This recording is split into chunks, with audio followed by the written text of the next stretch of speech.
So it's the holidays, and I will tell you, I am somebody that grew up flying on planes. I actually have a family member that has a small plane, so I love to fly.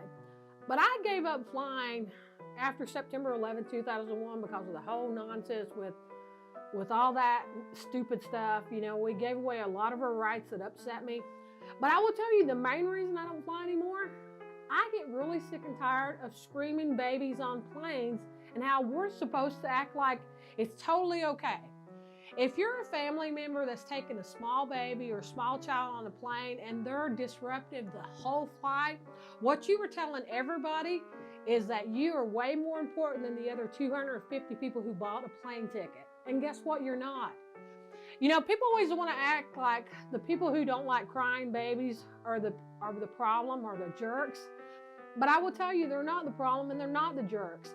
The families who are so self-absorbed, are so narcissistic, are so isolated that they think that their screaming child isn't a problem, that's insane. There are 1,000 ways to get from point A to point B.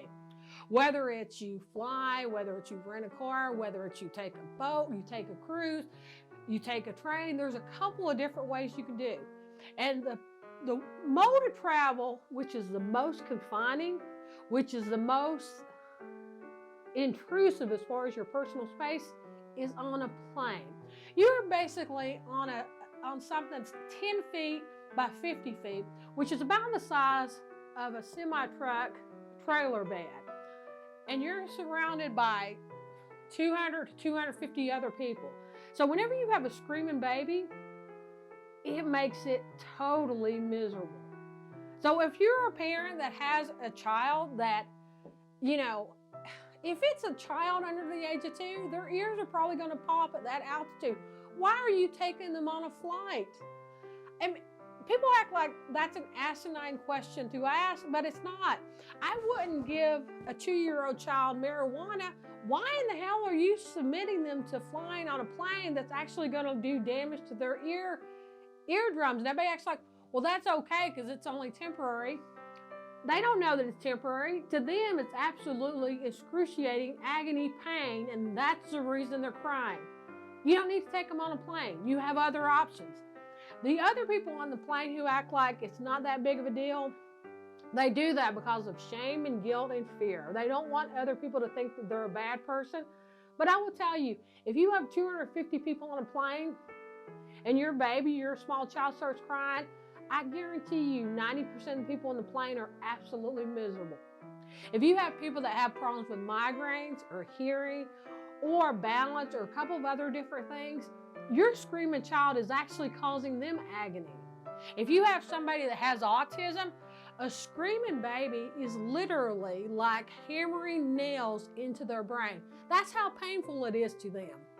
And then you act like the problem is with the adult with autism. It's not the problem with the adult with autism. The problem is, what was the thing that caused the person with autism to have that kind of pain? If you are a person that has a small child or a baby, don't fly on a plane with them.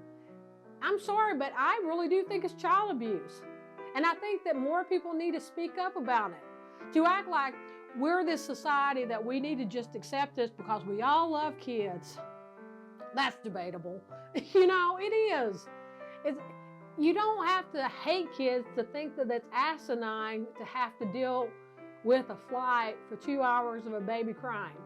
I flew from Houston, Texas to Los Angeles, California, and it was only about a 2-hour flight, and the whole time there was a baby that was screaming, yelling, crying, total agony.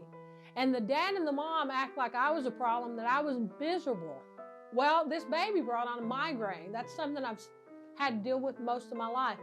I was absolutely in agony by the time I got off that plane. And for the parents to act like the problem was me, that's absurd.